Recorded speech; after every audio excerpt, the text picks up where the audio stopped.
Rei da eterna glória, Rei da eterna glória.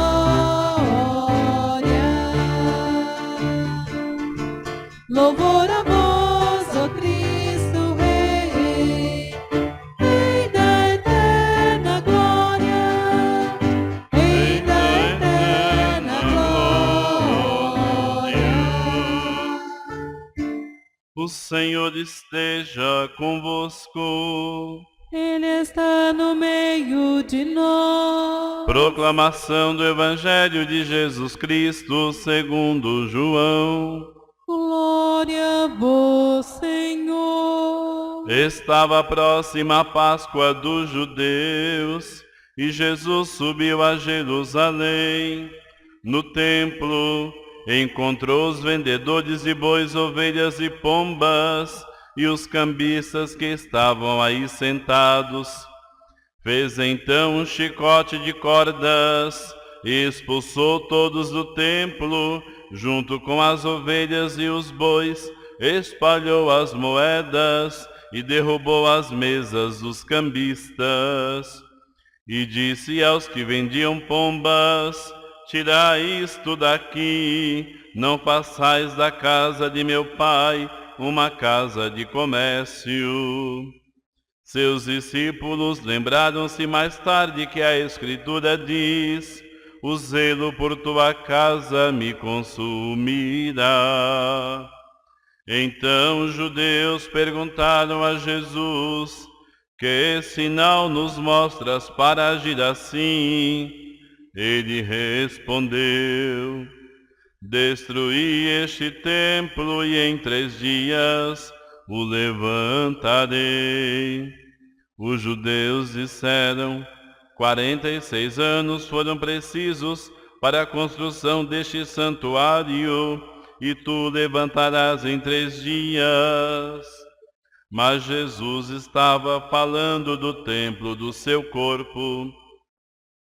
Quando Jesus ressuscitou, os discípulos lembraram-se do que ele tinha dito e acreditaram na Escritura e na palavra dele. Jesus estava em Jerusalém durante a festa da Páscoa. Vendo os sinais que realizava, muitos creram no seu nome, mas Jesus não lhes dava crédito, pois conhecia a todos. E não precisava do testemunho de ninguém acerca do ser humano, porque ele conhecia o homem por dentro. Palavra da salvação. Glória a vós, Senhor. Louvor a vós, ó Cristo Rei, Rei da eterna glória, Rei da eterna glória. Nós vos adoramos, Senhor Jesus Cristo, e vos bendizemos. Porque pela vossa Santa Cruz remistes o mundo. Irmãos e irmãs, saudamos os presentes e aqueles que nos acompanham também pelas redes sociais. A paz de Deus esteja com vocês. Lembro aos que estão aqui na catedral que devemos ocupar um banco, uma pessoa. Se moram na mesma casa, podem ficar no mesmo banco. Temos muitos lugares ainda disponíveis aqui à minha direita, igualmente à esquerda. Queridos irmãos e irmãs, estamos já no 3º domingo da Quaresma.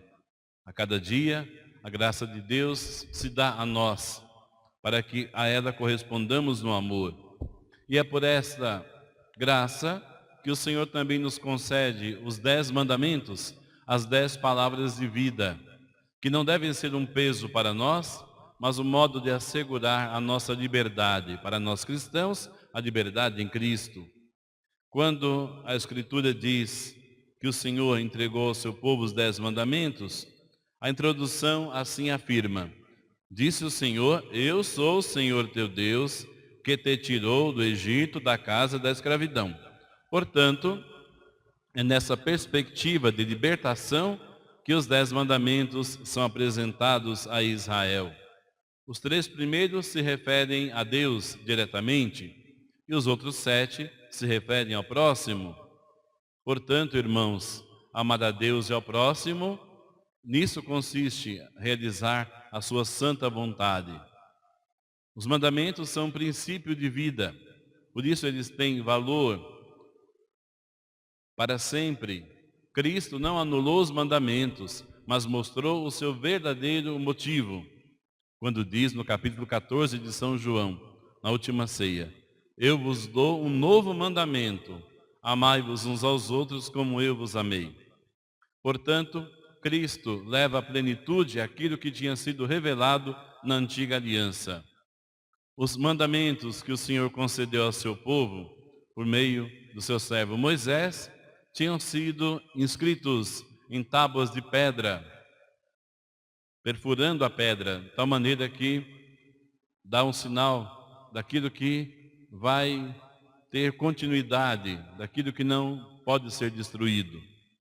Porém, o Senhor mesmo inscreve a sua lei, não propriamente em pedra, mas os nossos corações, que não podem ser como pedras insensíveis. Porém, como acabamos de cantar no início, o Senhor tira do nosso peito um coração de pedra, nos dá um coração de carne, para que tenhamos a sua lei como aquilo que dá graça e sentido à sua vida. É o que nós proclamamos no Salmo de hoje. Os preceitos do Senhor são precisos, alegria ao coração. O mandamento do Senhor é brilhante, para os olhos é uma luz. De tal modo que, para nós, os mandamentos do Senhor não são pesados. São exigentes, sem dúvida, mas não são um peso, porque traduzem para nós a vontade do Senhor. No Santo Evangelho de hoje, diz São João que estava próxima a Páscoa dos judeus. É uma das Páscoas que São João sublinha, mas ainda diz que é a Páscoa dos judeus. Porém, já fazendo uma separação da nova Páscoa que Jesus vai instituir com a sua morte e ressurreição. Jesus sobe a Jerusalém. Por várias vezes ele vai subir a Jerusalém. A última será para que ele suba ao Calvário, entregando a vida por nós. No templo, lugar de ensino e de oração, Jesus encontra os vendedores de bois, ovelhas e pombas, os animais usados para os sacrifícios, pelos vários motivos, sendo que o evangelista destaca a crítica de Jesus, através do gesto, sobretudo aos vendedores de pombas. Por quê? Eram os animais utilizados nos sacrifícios de quem não podia comprar um animal maior, portanto os pobres. E representava, portanto, a exploração dos pobres no templo de Deus. Um escândalo. E os cambistas que estavam aí sentados. Os cambistas, a palavra diz, é aqueles que faziam o câmbio do dinheiro, porque o templo possuía um dinheiro, uma moeda própria. E a pessoa, então, tinha que comprar o dinheiro do templo, porque só com esta moeda é que ela podia adquirir os animais do sacrifício e outras coisas.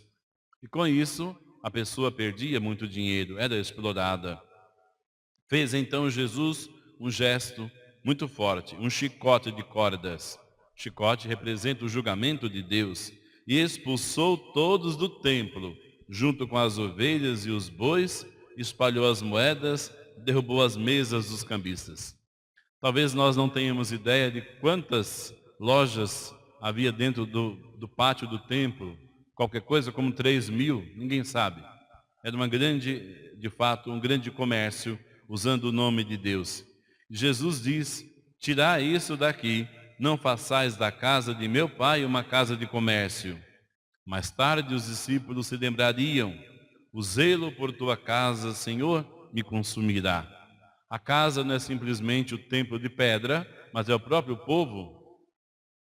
Quer dizer, não se pode usar o nome de Deus para explorar, para enganar, para violentar. Os judeus, ou seja, os chefes dos judeus, perguntam a Jesus: que sinal nos mostras para agir assim? Jesus é um profeta e os chefes então exigem um sinal milagroso. para que ele pudesse fazer esse gesto profético, tinha que ter uma chancela do céu. E Jesus dá um sinal inesperado. Destruí este templo e em 3 dias eu o levantarei. Os chefes não entendem, pensam que está falando do templo de Jerusalém, que levou quase 50 anos para ser erguido. Mas Jesus falava de si, do templo do seu corpo. Porque ao 3º dia, após sua morte violenta na cruz, entregando sua vida por nós, o Senhor haveria de ressuscitar. É este o sinal, a sua morte e a sua ressurreição. Este é o maior sinal que a humanidade poderia esperar do Senhor. O sinal do esvaziamento total do Senhor por nós, a sua morte na cruz e a sua ressurreição. Hoje São Paulo, na primeira leitura, ou segunda leitura, melhor dizendo, ele diz que os judeus pedem sinais milagrosos. Os gregos, quer dizer, aqueles que eram pagãos, procuram sabedoria, conclusões humanas. Nós, cristãos, porém, pregamos Cristo crucificado. Cristo crucificado, escândalo para os judeus, que esperavam um Messias libertador, poderoso, como Davi, como Salomão. E é também loucura, insensatez para os pagãos. Porém, para nós que cremos em Cristo, seja qual for a nossa origem, se somos cristãos de origem judaica ou de origem pagã, Cristo é poder de Deus. Cristo crucificado é sabedoria de Deus. Porque Cristo crucificado é para nós o sinal da entrega do Senhor por seu amor a nós, pela nossa salvação. Deus amou tanto o mundo de Jesus que enviou o seu Filho ao mundo, não para condenar o mundo, mas para que o mundo seja salvo por ele. Também diz o Senhor no diálogo com Nicodemos, capítulo 3 de São João: como Moisés ergueu a serpente de bronze no deserto, o Filho do Homem será erguido sobre a terra, e assim atrairá a si todas as coisas. Nesses dias, meus irmãos e irmãs, a partir da última sexta-feira, nós estamos expondo aqui em nossa catedral a imagem do Cristo crucificado, que normalmente sai na Sexta-feira Santa, como se diz, a procissão do Senhor morto. Nunca essa imagem é exposta dessa maneira. Há tanto tempo essa imagem está aqui na catedral, porém, motivados pelo atual sofrimento do mundo que estamos enfrentando, é muito oportuno que nós, contemplando essa imagem do Cristo que sofre por nós, que assume os nossos pecados, as nossas dores, a nossa violência, que nós clamemos a Ele, para que o Pai tenha misericórdia de nós. Ele que veio para que tenhamos vida e vida em abundância. Jesus, então, o evangelista continua que Jesus estava falando do templo do seu corpo. De fato, quando Jesus está crucificado, está morrendo na cruz, os cordeiros estavam sendo sacrificados no templo.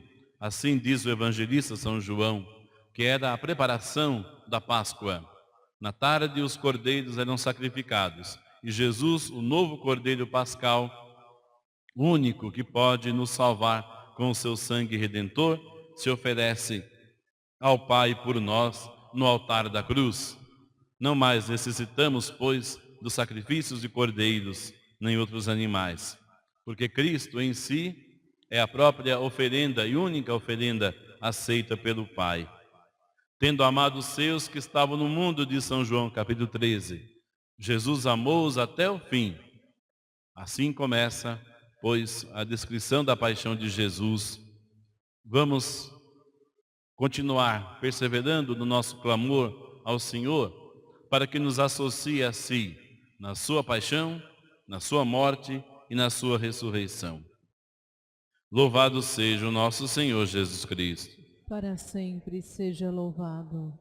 Creio em Deus Pai Todo-Poderoso,